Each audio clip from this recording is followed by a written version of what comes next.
Assalamualaikum warahmatullahi wabarakatuh. Saudara, kembali berjumpa dalam Sapa Kalsel dan di pagi hari ini kita akan membicarakan tentang, deflasi di mana dampaknya itu terjadi pada penurunan daya beli masyarakat, secara nasional itu berturut-turut 5 kali dalam tahun ini dan bagaimana di Kalimantan Selatan, kita akan membicarakannya dengan, Badan Pusat, Statistik Provinsi Kalimantan Selatan dan juga kita akan menghadirkan juga dari Dinas Tenaga Kerja Provinsi Kalimantan Selatan. Assalamualaikum Bapak Ibu. Waalaikumsalam Waalaikumsalam. Oke, warahmatullahi wabarakatuh. saya ke Pak Ahmad, kalau secara nasional kan itu deflasi ini terjadi di tahun ini itu 5 kali berturut-turut. Tapi kalau misalkan di Kalimantan Selatan, itu seperti apa?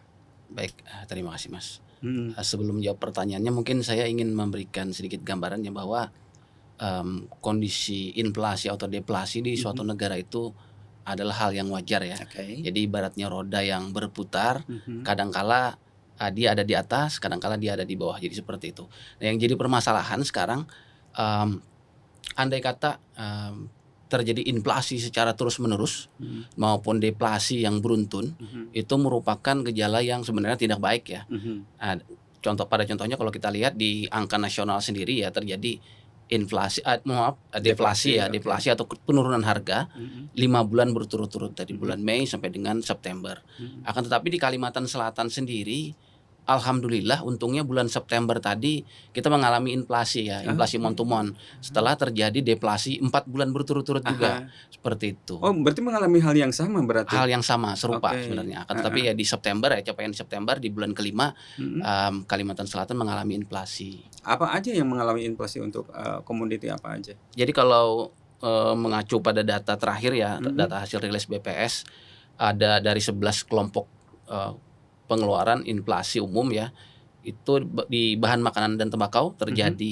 inflasi. Oh, berarti secara nasional juga berarti? Dari nasional juga makanan dan tembakau kalau ini? Mirip, biasanya Oh, mirip ya, polanya sama? sama ya, Oke. biasanya biasanya mirip sih. Mhm, Nah, jadi yang jadi permasalahan sebenarnya yang terjadi deflasi beruntun 4 bulan berturut-turut itu kelompok yang paling besar bobotnya di Kalimantan Selatan itu mhm, makanan, minuman, dan tembakau. mhm, Nah, ketika di bulan September terjadi inflasi ya, kebalikannya, mhm, eee, alhamdulillah arahnya malah, berubah seperti itu, yang dulunya makin turun makin rendah, mhm, sekarang, bisa kembali meningkat seperti itu. mhm. Jadi implikasinya sebenarnya di pencapaian target inflasi tahunan pemerintah yang telah ditargetkan oleh pemerintah yaitu 2,5% plus minus 1 ya, 1,5 untuk batas bawah, 3,5% untuk batas atasnya. Nah, Mmm, Kalimantan Selatan kemarin tuh udah karena deflasi beruntun dia semakin hampir mendekati batas bawahnya seperti oke, itu ya. heeh, Sekarang dengan adanya inflasi di bulan September, mhm, kembali meningkat, oke. on the track lah istilahnya, kembali Oh, ke track yang berarti on the yang track berarti on the seperti itu. track, iya. Oke, itu pengaruhnya apa yang Eee, mempengaruhi terjadinya inflasi di bulan September? oke, kalau jadi inflasi September ya, Mhm, inflasi September tadi yang seperti seperti yang sudah saya sampaikan ya, terjadi, inflasi di kelompok penyumbang, inflasi terbesar yaitu bahan mhm, makanan, minuman, tembakau seperti itu. oke, Ketika terjadi inflasi di kelompok tersebut, yang mana banyak bobotnya yang, besar ya di diagram timbang SBH, mhm, menyebabkan, tingkat harga kembali meningkat seperti itu. mhm, Walaupun sebenarnya di 11 kelompok tersebut ada yang turun, ada yang naik juga oke, seperti itu. mhm, mhm, mhm. Jadi karena ada kelompok bahan makanan, minuman, tembakau tadi mengalami peningkatan tingkat harga, balik lagi secara umum ya, walaupun Mhm. naiknya juga tidak tinggi-tinggi amat Iya, gitu, iya, iya, ya iya. tipis Heeh, lah heeh, naiknya. heeh, heeh. Oke, itu artinya ketika itu terjadinya inflasi, istilahnya ada kontraksi di sana, apakah itu bisa diindikasikan bahwa daya beli masyarakat di Kalimantan Selatan sudah mulai, bergairah lagi atau bagaimana? Jadi untuk memaknai, Mhm, deflasi terhadap daya beli ya memang mhm, dari mhm, satu sisi ya ketika terjadi deflasi kita mhm, pasti beranggapan dengan harga yang relatif murah mhm, dibandingkan sebelumnya, daya beli pasti meningkat ya secara real mhm, ya karena harga kan lebih murah. Jadi kita dengan uang yang sama kita bisa membeli kuantitas barang atau jasa dengan jumlah yang lebih banyak seperti itu. Akan tetapi kalau kita lihat karena, pembentukan harga ini sebenarnya equilibrium atau keseimbangan dari supply dan demand, dari oke, permintaan dan penawaran. mhm, Jadi kita harus melihat terlebih dahulu, mhm, ini sebenarnya terjadi deflasi karena kelebihan supply atau penurunan permintaan. Nah, mmm, kalau terjadi penurunan permintaan, harga turun kan, pasti Ya. harga turun, equilibrium pasti turun. Nah, itulah yang biasanya dikaitkan dengan penurunan daya beli. Mhm. Akan tetapi di sini bulan Mei sampai dengan Agustus yang terjadi adalah peningkatan supply, Mhm. meningkatnya pasokan beras, habis Mmm. itu banyaknya banyak beredarnya barang, contohnya seperti daging ayam ras, Mmm. kemudian telur ayam ras juga, Mhm. ikan juga memasuki Mhm. musim kemarau, ikan Mhm. lebih mudah didapatkan, ikan gabus, ikan betok dan sebagainya. Mmm. Akhirnya supply banyak Ya, suplainya. Nah, membanjiri berarti seperti itu. membanjiri. Sedangkan kalau Oke. kita kaitkan dengan teori konsumsi ya, Mhm mhm. manusia itu memiliki tingkat konsumsi atau tingkat kejenuhan tertentu sebenarnya. Mhm Jadi mhm. nggak mungkin kita bisa menyerap sebagai masyarakat ya semua barang tersebut bisa diserap Mmm. secara keseluruhan gitu. Mhm. Ini permasalahannya sebenarnya bagaimana pemerintah bisa memfasilitasi sebenarnya barang-barang yang banyak beredar di pasaran tadi, yang Mhm. dalam hal ini adalah barang-barang bahan makanan Mhm. itu supaya bisa bertahan lebih lama. Mhm. Misalnya penyediaan storage dan lain sebagainya supaya barang tersebut tidak rusak, walaupun tidak terjual habis tidak rusak seperti itu. Oke, ke Mbak Indah. Mbak Indah, kalau misalkan tadi kan ada apa, terjadinya deflasi dari bulan 4 bulan berturut-turut Mhm. juga, hanya di bulan September kan terjadinya inflasi seperti itu menggeliat kembali. Ada dampaknya nggak ketika terjadinya deflasi, terhadap pemutusan hubungan kerja di Kalimantan Selatan? Selama Nah, dalam 4 bulan ini? selama dalam 4 Heeh. bulan. Kalau itu sih, kita karena ini ya, industri Mhm. stabil, masih tetap Masih tetap stabil, iya stabil, masih oke tetap oke. stabil, dan kita, tidak jemput bola ya. Kita Mhm. untuk laporan PHK itu Mhm. kita, mengambil dari orang yang melaporkan Mhm. ataupun perusahaan yang melaporkan. Nah, Oke. itu tidak banyak naiknya, Oke. jadi tidak terlalu terlihat untuk Mhm. industri kita, karena memang di Kalimantan Selatan industri Mhm. kita itu tidak, berdasarkan padat karya. Oh, oke oke oke Iya, oke. jadi kita, masih Mhm. tetap di jalur yang aman saja Mhm. gitu untuk Kalau industri. untuk industri yang, sektor, apa, istilahnya perekonomian di Kalimantan Selatan, kalau Mhm. misalnya itu, manufaktur bukan? Bukan, Bukan? kita Lebih condong ke mana? ke pertambangan dan perkebunan Oh, untuk pertambangan yang dan perkebunan, formalnya, oke. iya, Heeh heeh. Jadi untuk pertambangan dan perkebunan, eee, tidak terlalu berdampak untuk deflasi itu. Ya Oke tidak, oke, ya. heeh. Paling kalau, terjadi pemutusan hubungan kerja itu hanya, eee, terhentinya, kontrak kerjanya, Oh, heeh, iya ya iya iya. seperti Jadi itu. bukan karena emang, misalkan perusahaannya itu lagi turun Iya lagi karena, collab betul atau enggak, seperti itu. tidak Oh, tidak. kita tahan dulu. Kita akan kembali saudara setelah jeda iklan berikut ini.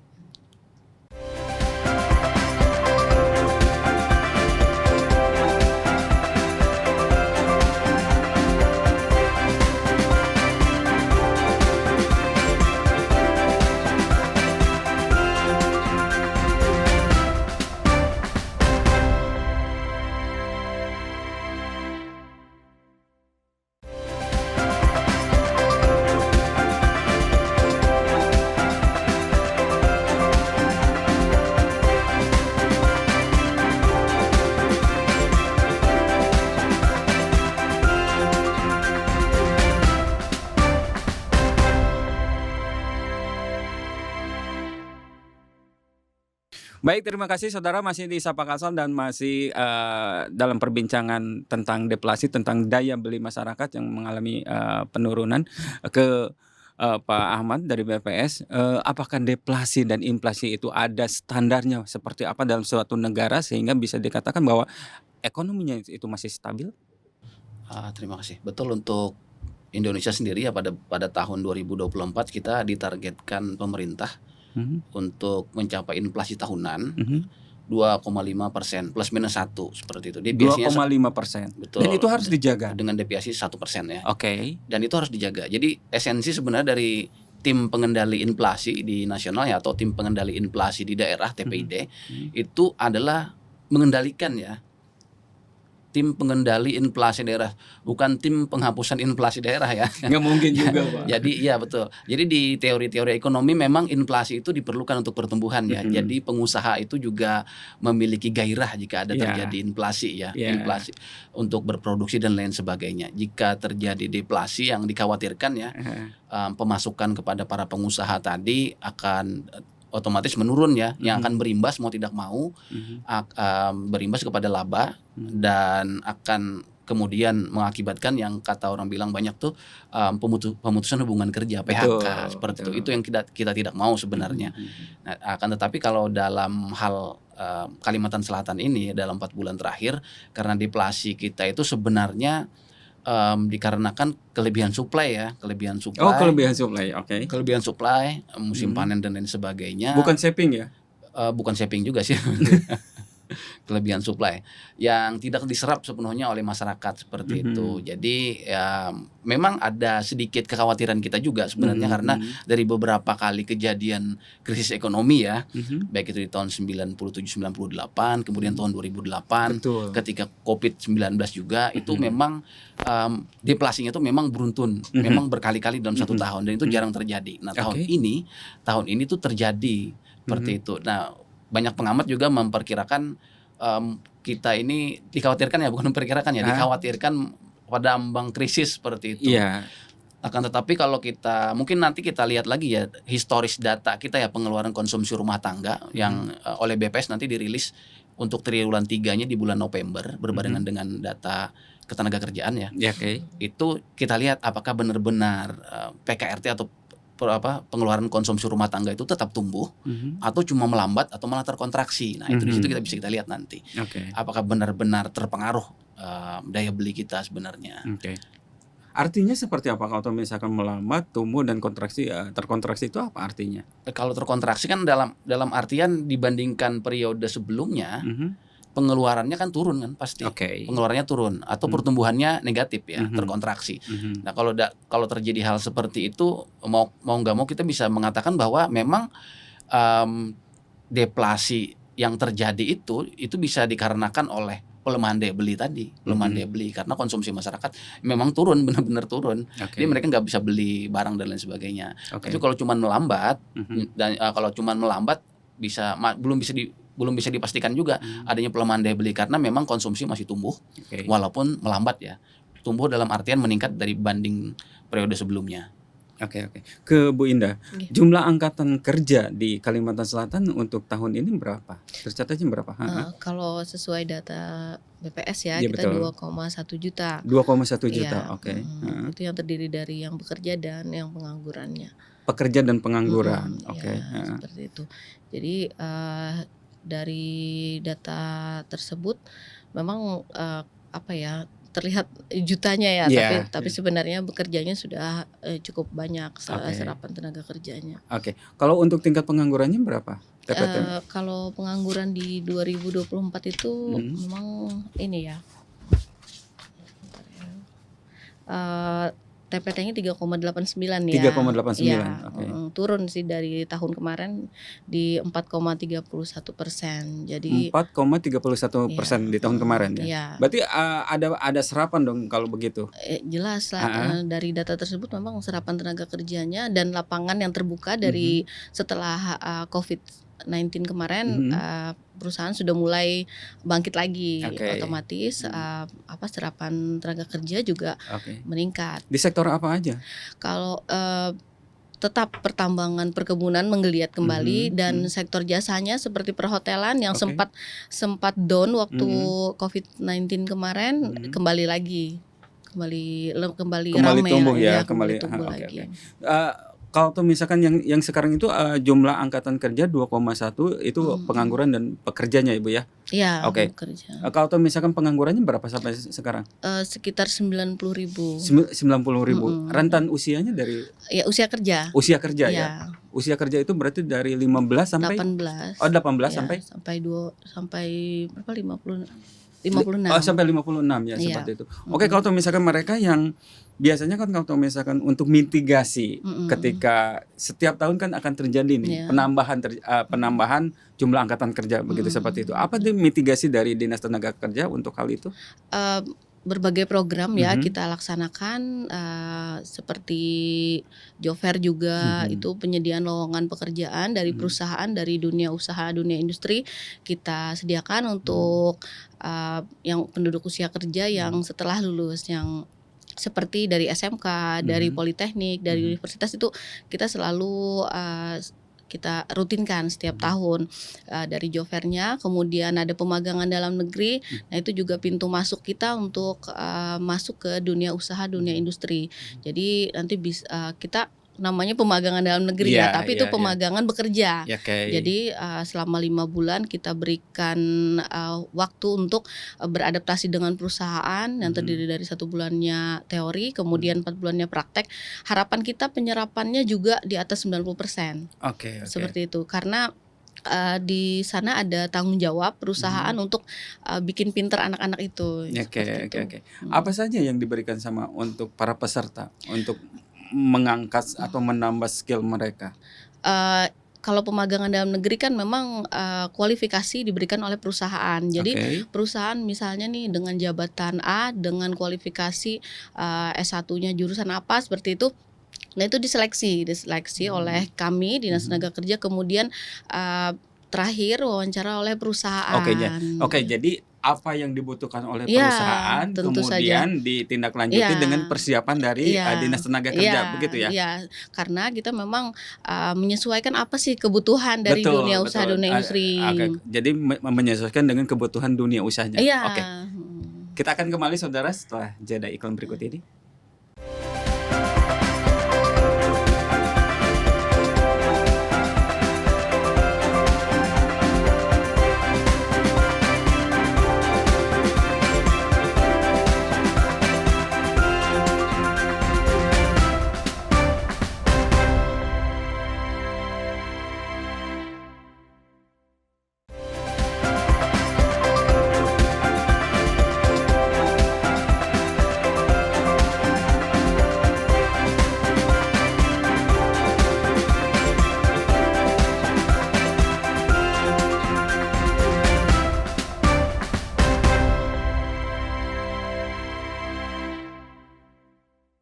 Baik, terima kasih saudara masih di Sapa Kalsel. Kita kembali lagi Ibu. Tadi kalau toh misalkan kan disesuaikan dengan dunia usaha yang memerlukannya apa seperti itu.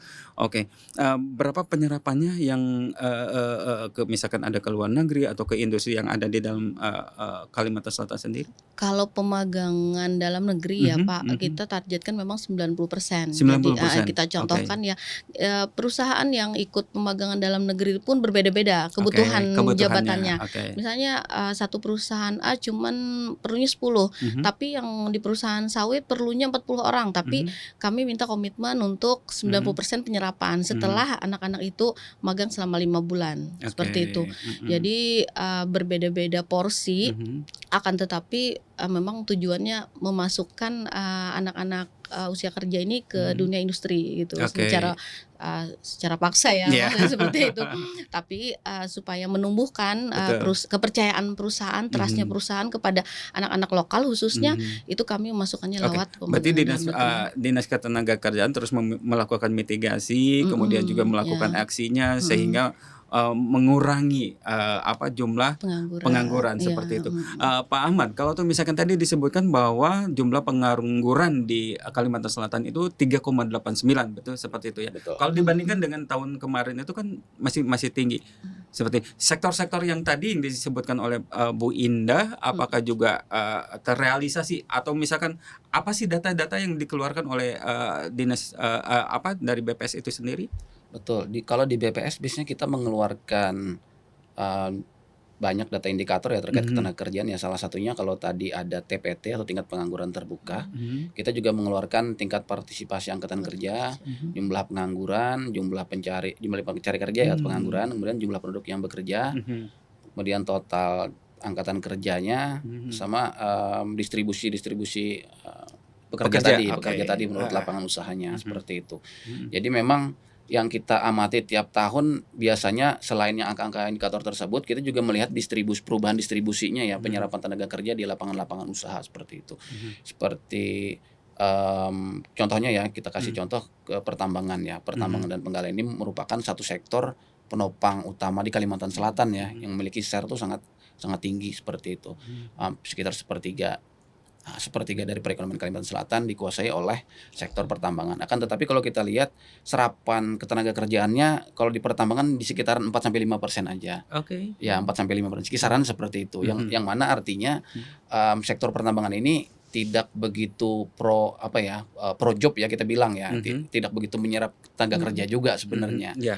Dan juga kalau kita lihat dari sisi inklusivitas, pekerja-pekerja pertambangan itu kan kebanyakannya memang menengah ke atas ya, yang pendidikannya sudah bisa dibilang mapan, kemudian pendapatan juga lumayan besar, tapi tidak bisa menyasar yang menengah ke bawah. Jadi dari sisi inklusivitas tidak bisa terpenuhi seperti itu. Akan tetapi kalau kita lihat bukan salah satu, sebenarnya salah dua ya. Ada dua sektor lagi sebenarnya yang menopang perekonomian di Kalimantan Selatan. Sektor pertanian tadi, sektor pertanian dan juga sektor industri.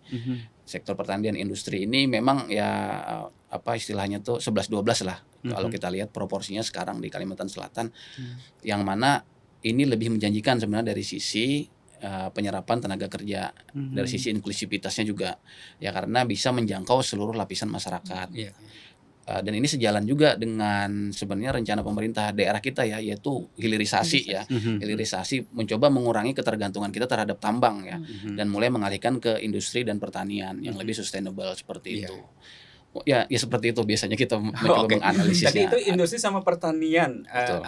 Industri apa saja yang bisa menyerap hal itu, dan pertanian apa saja yang istilahnya, kalau misalkan pertanian kan dalam yang bahasa sederhananya bertani gitu. Apakah itu emang diminati oleh generasi pekerja sekarang? Oh, betul. Ini sayangnya ya dari hasil sensus pertanian juga yang terbaru, sensus pertanian 2023, ada kecenderungan memang menurunnya petani kita seperti itu. Dan ini juga jadi permasalahan sebenarnya kalau kita lihat data Sakernas ya, Survei Angkatan Kerja Nasional di bulan Agustus 2023, 1 tahun yang lalu, itu malah terjadi kontraksi penyerapan tenaga kerja di sektor pertanian ya.